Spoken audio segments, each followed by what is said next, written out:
안녕하세요. 크리스찬 뉴스라인입니다. 2020년 3월 27일자 뉴스입니다. 먼저 기독일보입니다. 구상권 조항 신설, 기독교 집회 겨냥했나? 한국교회언론회 논평, 방역은 국가의 의무. 한국교회언론회가 27일 기독교 예배를 저지하기에 안달이 난 의원들이라는 제목으로 논평을 발표했다. 언론에는 이 논평에서 지난 19일 더불어민주당 김경엽 의원이 대표 발의한 감염병의 예방 및 관리에 관한 법률 일부 개정 법률안은 기독교를 압박하기 위한 법안이라며 현행 감염병의 예방 및 관리에 관한 법률 제49조 제3항을 추가하는 식인데 그 신설 조항에 구상권을 청구할 수 있도록 하고 있다고 했다. 그러면서 국민의 세금으로 국가가 국민 건강을 위해 방역과 질병 예방을 하는 것이 당연한 조치인데 국가가 국민들에게 비용을 청구한다는 게 무엇인가 라고 반문했다. 해당 법률 개정안은 보건복지부 장관, 시도지사 또는 시장, 군수, 구청장은 제1항 제2호에 따른 조치를 위반한 사유로 인하여 감염병이 확산된 경우 그 조치를 위반한 자에게 제46조로부터 제68조까지의 규정에 따른 비용에 대한 구상권을 청구할 수 있다는 내용을 담고 있다.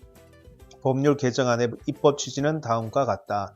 최근 코로나 바이러스 감염증 19의 확산으로 여러 사람의 집합을 제한하거나 금지하는 조치를 취하고 있음에도 불구하고 일부가 이를 위반하여 집회 등을 강행하고 이로 인하여 감염증을 확산시켜 정부의 방역망을 무너뜨리는 것은 물론 치료 및 방역에 따른 추가 비용까지 발생시키고 있으나 처벌은 경미한 상황임. 이에 조치를 위반하여 감염증이 확산되는 경우 대통령령으로 정하는 바에 따라 정부 또는 지방자치단체가 조치 위반자에게 대하여 구상권을 행사할 수 있는 근거조항을 마련하여 처벌을 강화하려는 것임. 언론에는 이에 대해 놀라운 것은 이 법률 개정안이 담고 있는 제한 이유 및 주요 내용을 보면 기독교 집회를 겨냥하고 있음을 알 수 있다고 주장했다. 그 근거에 대해서 제49조 제1항 제2호에서 금지하는 것은 집회뿐만 아니라 흥행, 집회, 제례, 집합사항을 두고 있지만 개정되는 법률의 제한 이유에서는 기독교에서 주로 사용하는 집회 조항만을 강조하고 있다. 따라서 그 개정의 의도가 분명해지고 있다는 판단이라고 했다. 언론에는 이 법률안을 대표 발의한 김경엽 의원을 포함해 12명 의원 모두 더불어민주당 소속인 것이 특징. 이들 중 강창일 의원, 재윤경 의원만 21대 국회의원 공천에서 빠지고 나머지 10명은 재출마하는 것으로 나타났다고 전했다. 이에 왜 더불어민주당 의원들은 기독교에 집착하는가? 이는 이들이 기독교에 부정적 시각을 가지고 있다는 것을 나타내는 것이 아닌가라며 법률을 개정하려면 공평하게 해야 하는 것이 아닌가 물었다. 아울러 20대 국회 임기가 얼마 남지 않았기 때문에 이 법률 개정안이 이번 국회에서 통과되기는 쉽지 않겠지만 12명 가운데 10명이 21대 국회의원을 바라보고 있어 기독교에 대한 위협은 끝나지 않았다고 본다고 우려를 나타냈다. 다음 크리스찬 투데이입니다. 신천지 소식입니다. 신천지 위장 포교의 핵심 고리 신학원 이번엔 잡을까? 검찰 내부 교육시설로 판단해 2차례 불기소.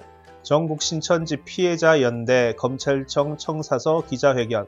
광주 베드로시파 모략전도 대히트 이후 급성장. 한 번에 100여 명 단위로 수업. 학원법의 위반 소지. 교육생 명단 제출 시 스스로 정식 신도 아니다. 교육부 관계자 위반 소지 있어 첫 긍정적 답변. 신천지가 2000년대 들어 급성장할 수 있었던 배경에는 모략전도로 불리는 치밀한 위장 포교법이 있다. 탈퇴자들에 따르면 광주를 근거지로 하는 베드로 지파가 이 포교법으로 소위 데이트를 친 후 다른 11개의 지파가 이를 따라해 불과 몇만 명 수준이던 신천지 신도수가 약 15년 만에 20만 명을 넘어섰다. 모략전도의 가장 큰 핵심 역할을 했던 것이 바로 신학원이다. 신천지의 실제를 모른 채 전도되어 성경을 공부하는 이들은 복음방에서 한두 달간의 교육을 거쳐 신학원에서 보다 심층적인 교리를 공부하게 된다. 하지만 신천지의 이 같은 포교 방법이 앞으로 가능할지는 미수다. 대규모 단위로 이루어지는 신학원의 교육 방법이 학원의 설립, 운영 및 과외 교습에 관한 법률에 위반될 소지가 있다는 교육부의 의견이 나왔기 때문이다. 전국 신천지 피해자연대는 27일 오전 서울 서초동 대검찰청 청사 앞에서 기자회견을 갖고 이만희 씨를 비롯해 전국의 신천지 교육장 및 관리자, 강사를 학원법 위반 혐의로 고발한다고 밝혔다. 복음방을 거쳐 신학원을 들어갔던 신천지 탈퇴자들은 한결같이 한 번에 많게는 100여 명이 함께 수업을 받는다 했다.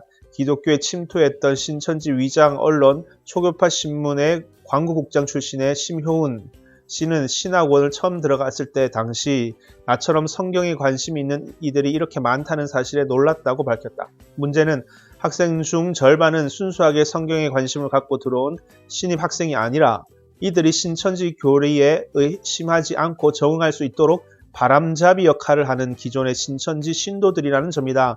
윤재덕 종말론 사무소장은 이 사람들은 전문용어로 잎사귀라고 부른다고 말했다. 현행 학원법에서는 10인 이상의 학습자 혹은 불특정 다수에게 30일 이상 학습 장소로 제공되는 시설을 기준으로 학원임을 표시하고 주소와 교습 과정 등의 정보를 공개하게 했다. 전피어는 신천지가 전도 대상들을 교육시키는 시설들이 100에서 200명을 대상으로 7만 원 정도의 교육비만 받고 약 6개월간 수업과 시험을 진행하여 학원처럼 운영하지만 교육청에 학원으로 등록하지 않아 학원법을 위반했다고 주장했다.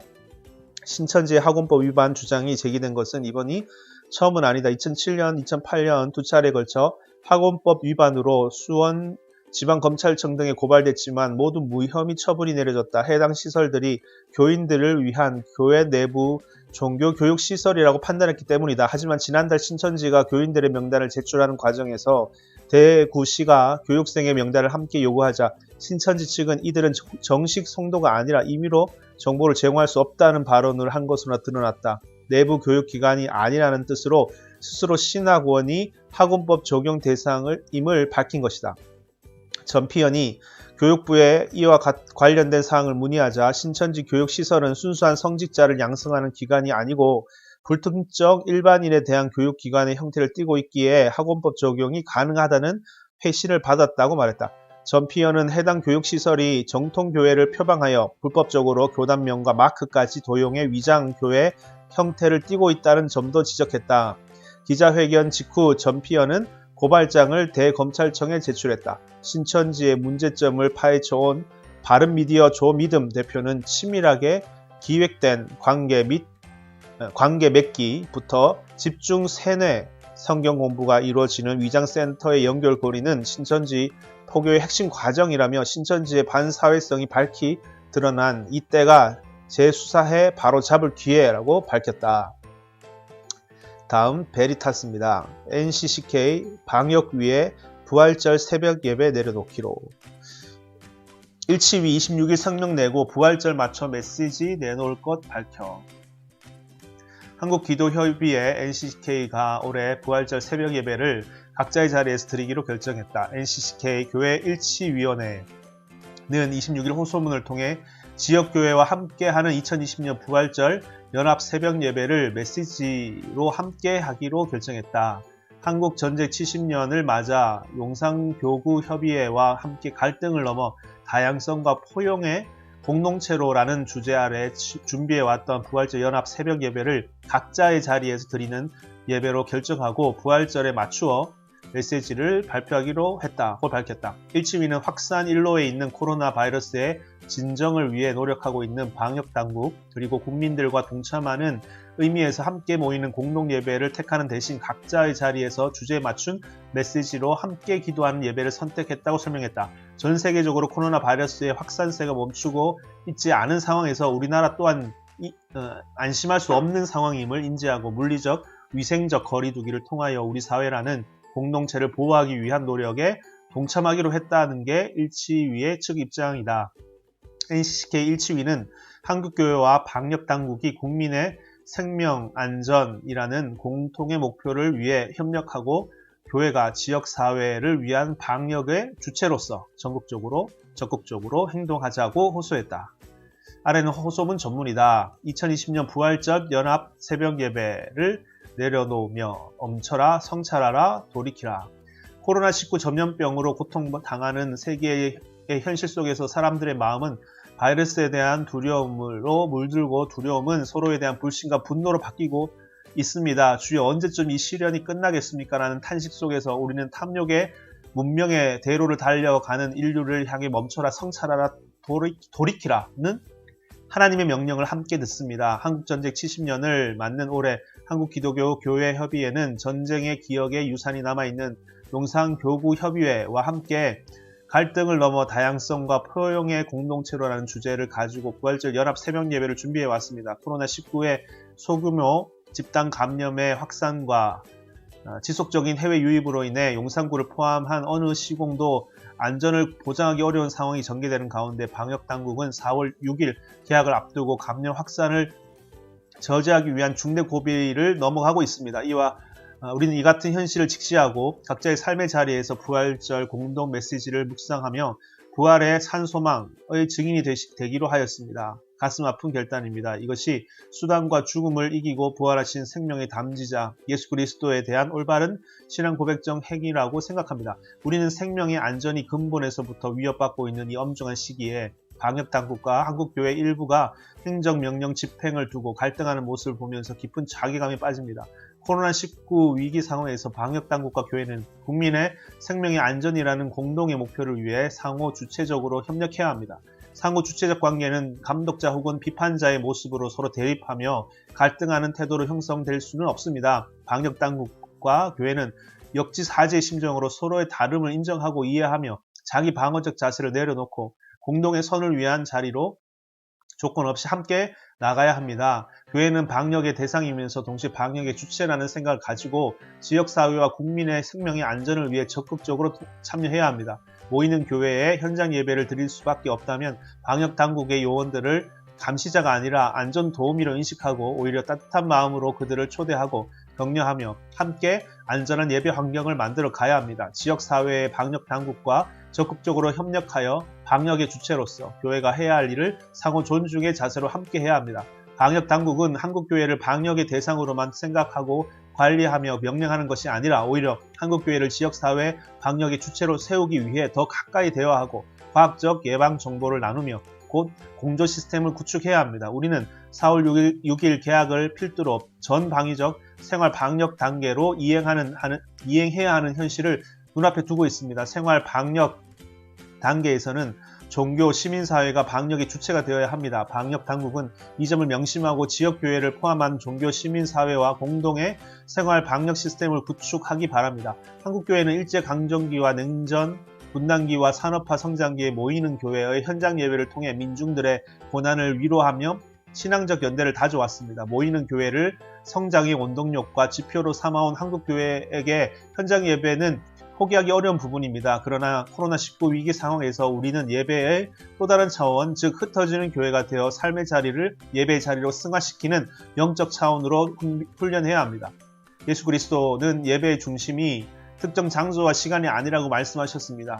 참되게 예배하는 자들이 영적 진리로 예배하는 시공이 진정한 예배의 시간이요 예배의 장소입니다. 지금은 예수 그리스도의 진리와 영을 담아 각자의 삶의 자리에서 영적으로 참되게 하나님께 예배드리는 새로운 신앙의 질적 차원을 열어가야 할 때입니다.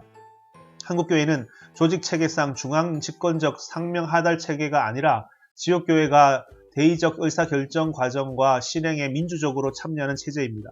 그 안에서는 수평적이며 민주적 다양성이 공존합니다. 한국교회의 이 같은 특성이 지니는 대중적 변혁적 역동성을 가지고 생명의 안전을 위해 일심동체가 되어 나가므로 세상의 본이 되어야 합니다. 이미 놀랄 만큼 수많은 교회들이 자발적으로 온라인 예배와 가정 예배를 중심으로 예배 형태를 재구성해서 진행하며 방역 과정 전면에 나서서 지역사회를 섬기고 있습니다.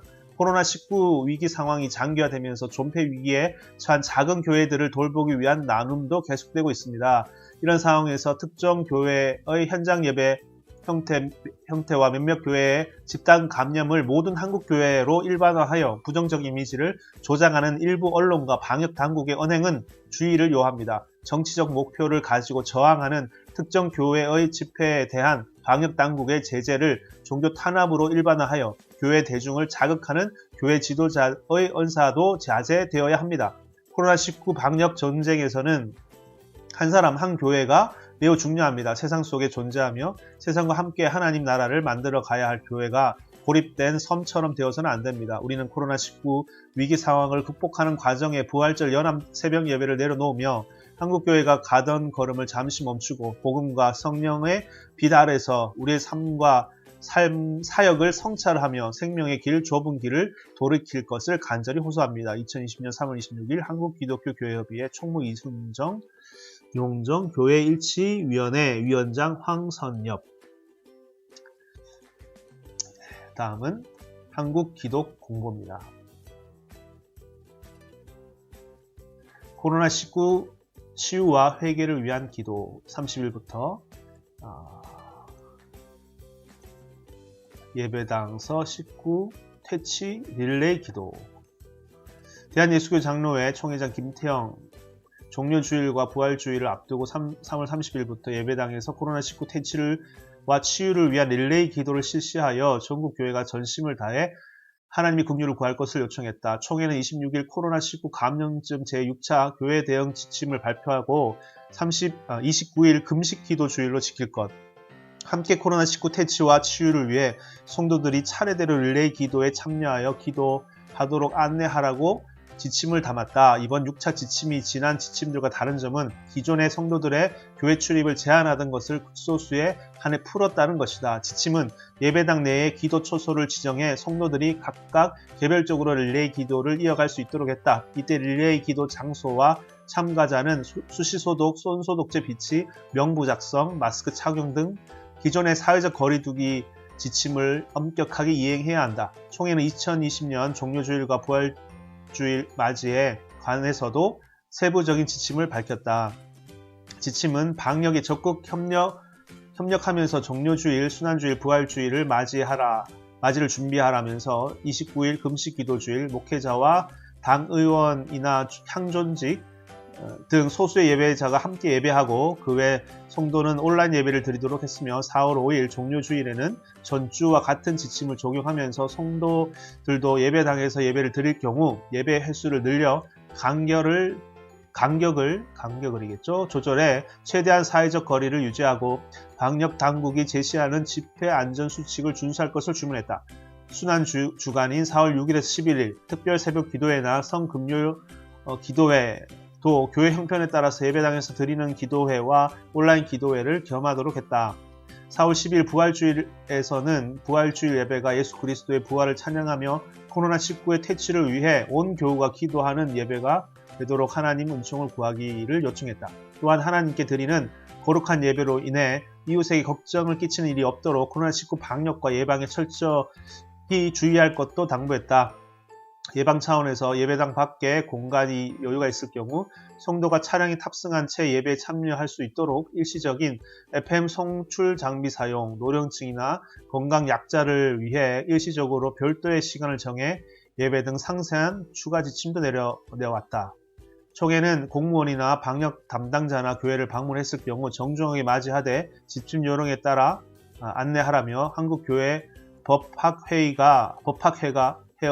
자문을 받는 4가지 별도 지침을 제시했다. 이상